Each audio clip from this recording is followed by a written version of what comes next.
o agir da sua parte, a sua aceitação, para que Ele trabalhe no seu problema, para que Ele te envolva com a graça que só Ele tem. Eu quero que você agora deite nesse divã. Deite no divã do psicólogo dos psicólogo chamado Jesus de Nazaré, e começa a colocar para fora o seu problema, o seu pedido, o seu desejo. Chora na presença dele, conta para ele. Eu disse aqui que não precisa falar. Eu não disse. Se você não tiver força de falar, começa a quebrantar o seu coração agora. As lágrimas falam. Você sabia que as lágrimas falam? Para Deus as nossas lágrimas falam. Principalmente as lágrimas de um coração aquebrantado. Então abra sua boca agora.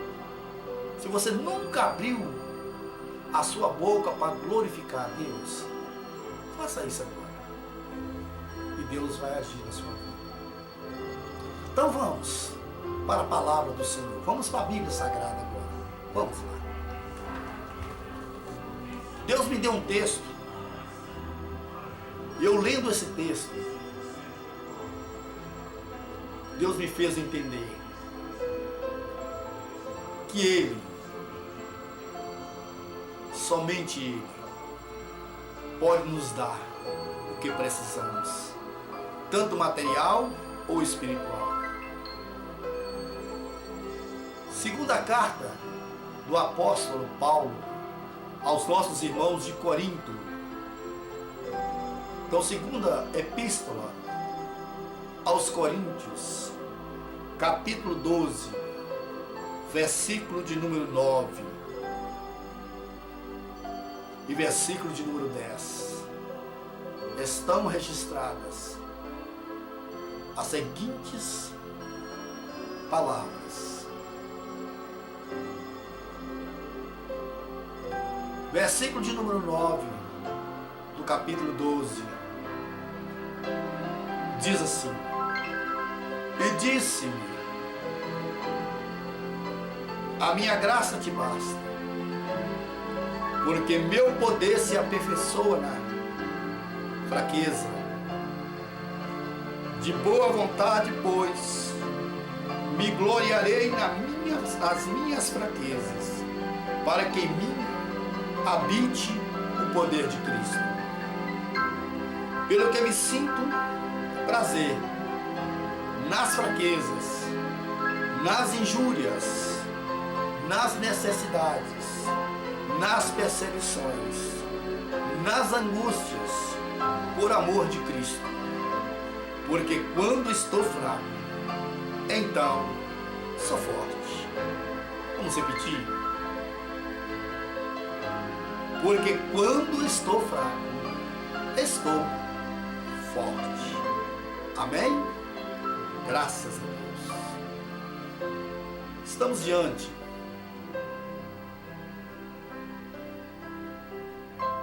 de uma palavra maravilhosa. Primeiro, eu quero lhe dizer que este livro é a Bíblia Sagrada. Não é um livro que todos leiam. Não.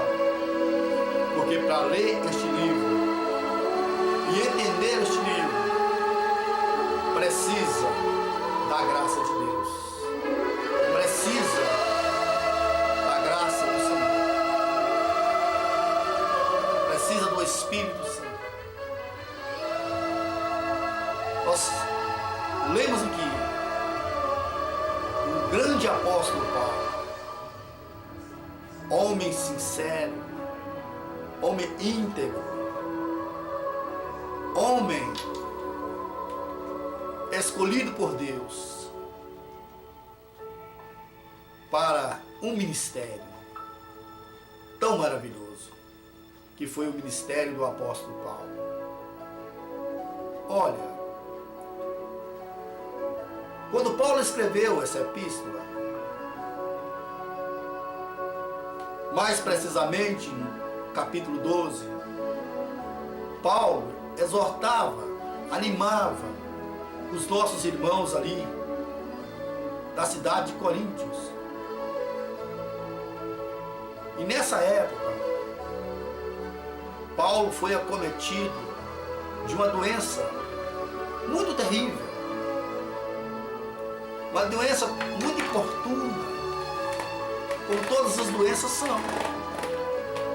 Mas essa doença, ela era tão grave,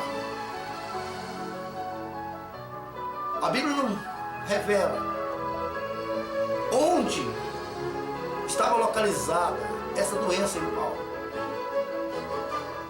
Mas Paulo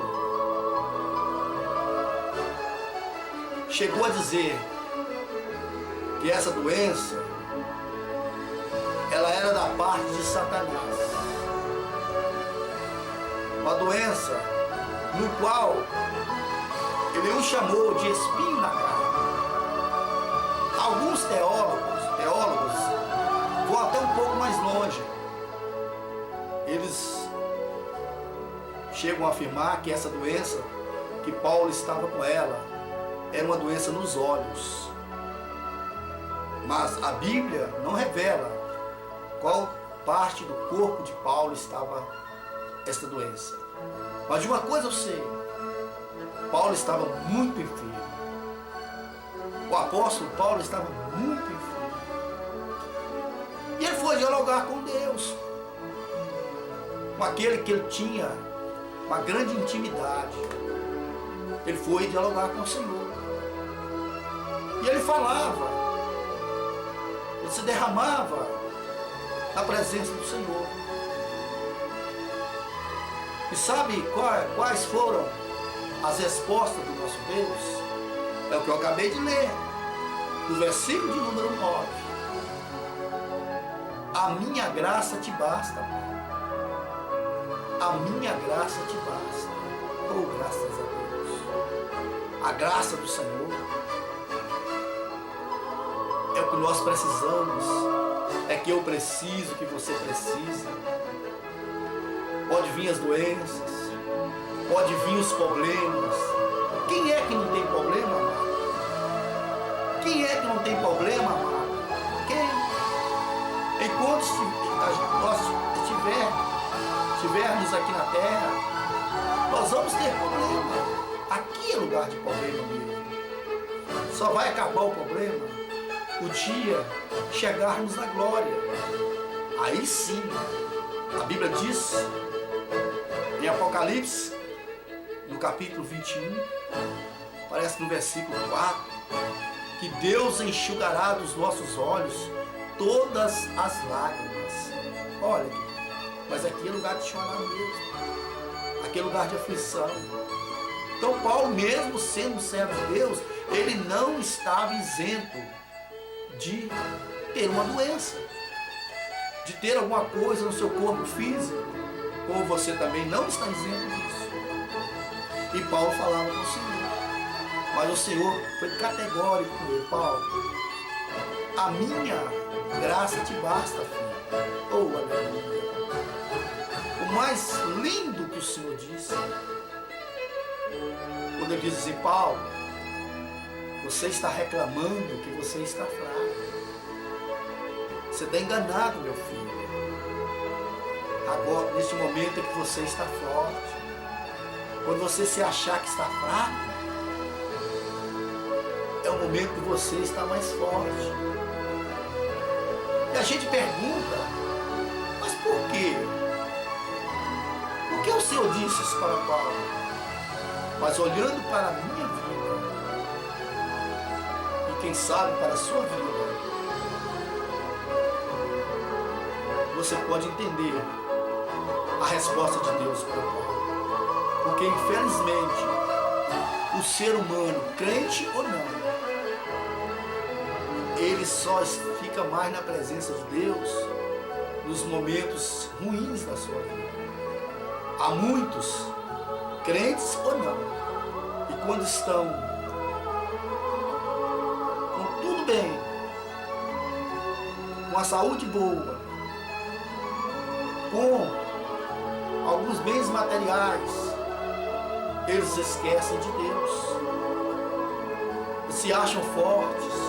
Quantos poderosos nós conhecemos neste país nosso e no mundo todo, de pessoas que não importa mais de procurar fazer a vontade de Deus, somente do dinheiro. Por isso que o Senhor disse para Paulo: Paulo, quando você se achar fraco, é aí que você está forte. Aleluia. A sua fraqueza pode ser o momento que você parou, está dando atenção nesse DVD, está cansado. Pode ser, se você tivesse, talvez com tudo bem, você estaria em outro local agora, menos parado, de frente este vídeo, para ouvir o que eu estou falando da parte de Deus. Concorda comigo? Então Paulo está no Senhor. E baseado na graça de Deus, nos momentos de fraquezas, é que Deus me deu essa mensagem. E eu fui para a Bíblia. E a Bíblia me fez entender e me mostrou alguns dos servos do Senhor que passaram por esses momentos estes que não viam luz no fim do túnel, que achavam que estava tudo acabado, mas o Senhor se revelou a eles. E Deus me fez entrar numa história muito linda, a história de Jó, está registrada aqui neste livro. Se você não conhece, você pode passar a conhecer. A história de Jó, a Bíblia diz que Jó era o homem mais rico do Oriente. Jó era muito rico. Jó tinha muitos bens materiais,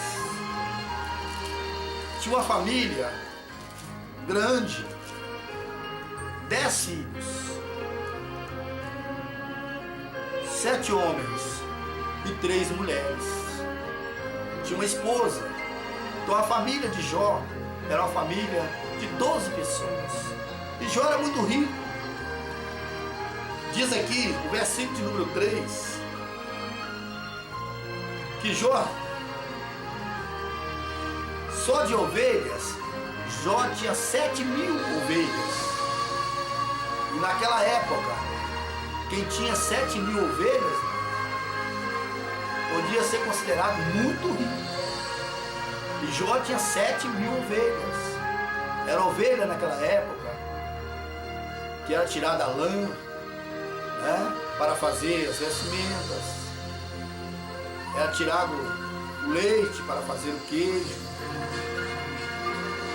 e outros derivados do leite aí, era da ovelha, era mais usado da ovelha. E Jó tinha 7.000 ovelhas. A Bíblia diz que ele tinha 3.000 camelos. Você sabe a importância de ter 3.000 camelos?